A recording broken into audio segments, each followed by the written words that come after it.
1947 की बात है। पश्चिमी पंजाब की हवा मुसलमानों के दबदबे से भारी पड़ गई थी। इतनी भारी कि बेचारे अल्लाह रखे के लिए उसमें सांस लेना भी कठिन हो गया था। अल्लाह रखा मुसलमान नहीं था, केवल अपनी जान बचाने के लिए इस्लाम के घराने में चला गया था। फसादों में जब उसके और बहुत सारे पास घटाव पड़ोसी मारे गए तो उसने मुसलमान बन जाने की विनती की। उन लोगों ने उसका नाम अल्लाह रखा रख दिया था, क्योंकि यदि अल्लाह उसको न रखता तो उसे भी मौत के घाट उतार दिया जाता। जान बचाकर अल्लाह रखे को अब अपनी जान संभालनी मुश्किल पर रखी थी। घेरे में बंद किसी जंगली हिरण की तरह उसका दिल उड़ता रहता था। धरती छोड़कर वह जाए तो जाए कहाँ। सारे आदमी, घर, दीवारें और सड़कें उसको अपनी दुश्मन लिखती। तपती भूमि पर चल रहे किसी आदमी की तरह उसका पैर कहीं जमकर नहीं पड़ता और वह चौकन्ना घटाव चौकन्ना सा डोलता रहता। शहर आदमियों से भरा पड़ा था, पर वह किसी के साथ अपना मन नहीं मिला पा रहा था। कुछ आदमी खराब है तो कुछ अच्छे, पर कोई आदमी उसका अपना नहीं था। अपनी नई रोटी, नए कपड़े, अपनी अब वाली सूरत और ऊब वाले साथी, उसे कुछ भी अच्छा नहीं लगता था। बस एक वह था और एक उसकी पत्नी। दोनों बैठकर वहां से निकल जाने की तरकीबें सोचते रहते। उन्हें अपने बच्चों से भी डर लगता था, कहीं घर में सुनी कोई बात बाहर उनके मुंह से निकल न जाए। उन दिनों मैं पाकिस्तान में इस तरह के फंसे हुए लोगों को निकालने में लगा हुआ था। एक दिन उसने मुझे घूमते हुए देखा तो एक और कोने के लिए इशारा किया। मैं वहीं जाकर खड़ा रहा, पर वह न आया।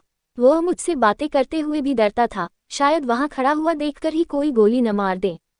2 दिन के बाद वह फिर मिला। पूछने लगा 3 घंटों के बाद कहीं मिल सकते हो। मैंने कहा कोठी पर आ जाना। उसका मतलब साफ था, वह हिंदुस्तान जाना चाहता था। 3 घंटों के बाद वह कोठी पर आ गया और हम कुछ फौजियों को लेकर एक ट्रक में बैठकर उसके घर की ओर चल दिए। जब हम उसके मोहल्ले में पहुंचे तो उसे मेरे साथ बैठे देखकर लोगों को बहुत क्रोध आया। मेरे साथ बैठने का अर्थ वे तुरंत समझ गए कि वह पाकिस्तान छोड़कर हिंदुस्तान जा रहा है। लोग इसे अपने साथ विश्वासघात समझते थे। आखिर अल्लाह रखा उन थोड़े से लोगों में था जो अपनी जबान पर इतबार किया जाने के कारण बच सके थे।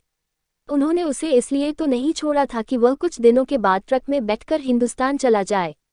उसका इस प्रकार बदलना उनका बहुत बड़ा अपमान था। उनके चेहरों पर क्रोध देखकर तो अल्लाह रखा का भी रंग उड़ गया था। उनकी त्योरियों से डरना उसका स्वभाव बन चुका था। जो गली उसके मकान को आती थी वो कुछ तंग थी और उसमें मोटर नहीं जा सकती थी। ट्रक को सड़क पर खड़ी करके हम उसके घर गए। भीतर उसकी पत्नी डर से सिकुड़ी हुई बैठी थी। उसके डर का मैं अच्छी तरह अंदाज नहीं लगा सकता था। जितनी सस्ती मनुष्य की जान उसकी आंखों के सामने होती रही थी, उतनी मेरी आंखों के आगे नहीं हुई थी। गली बाजारों में उसने जो मुर्दे देखे थे कुछ महीने पहले, उसके विचार में वैसी ही घटना उसके साथ भी हो सकती थी। मुझे पास डोलते देखकर उसे कुछ हौसला हुआ।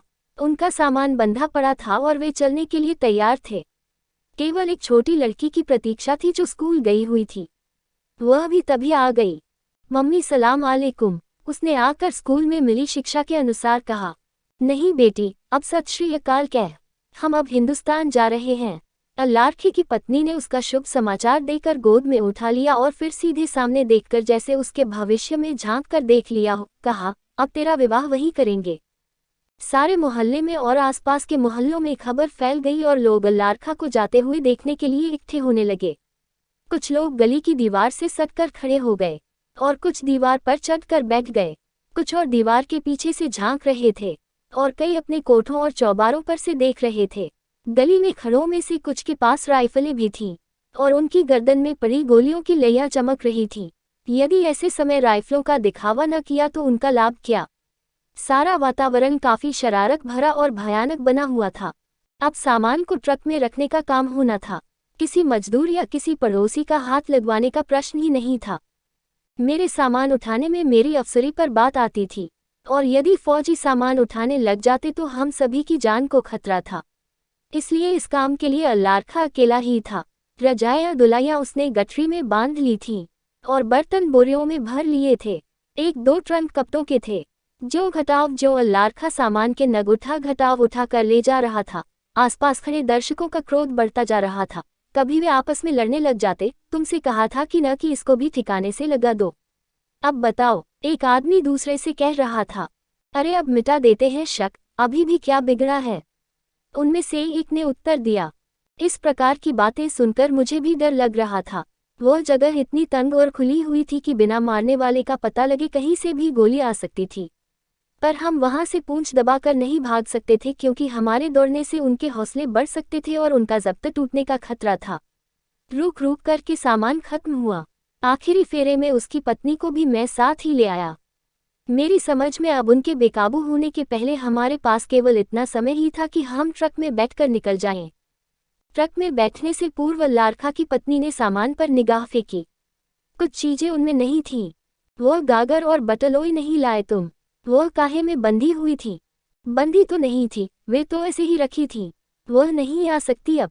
जहाँ मकान और ऐसा ही और सामान रह गया है वहाँ वह भी रह जाने दे। बैठा जा चलें। लारखा ने ठीक कहा, उन्हें लाना अब बहुत खतरे वाला काम था। हमें जाते हुए देखकर लोगों को गुस्सा हद पर आ गया था। वे एक दूसरे से बढ़ बढ़ कर कड़वी बातें मुंह से निकाल रहे थे। और जब और कड़वी बात न सूझे तब लोग धक्के मुक्के या गोली पर भी आ सकते थे। हो सकता था कि हमें निकलता देखकर कुछ लोग बची खुची चीजें उठाने के लिए घर में घुस गए हों और हमारे वापस जाने से डर जाएं। डरा हुआ आदमी क्या नहीं कर सकता, पर लारखा की पत्नी पर ये दलीलें कुछ असर नहीं कर रही थीं। उसका ध्यान किसी दूसरी ओर लगा हुआ था। वह गागर और बटलोई तो जरूर लानी है। उसने अपनी बेटी की ओर फिर ट्रक में पड़े हुए थोड़े से सामान को देखकर कहा। वह अकेली वापस घर की ओर चल पड़ी। मैं भी पीछे गया क्योंकि मेरे साथ होने के कारण आसपास का लावा उबलने का खतरा कम होता था। अंदर जाकर उसने गागर बगल में दबा ली और बटलोई हाथ में लटका ली। इनको लेकर कहाँ कहाँ डोलती फिरूंगी? कितने भारी तो है। मैंने धीरे से झिड़की दी। उठाने में भारी है तो क्या हुआ? मैं अपनी बेटी को दहेज में क्या दूंगी?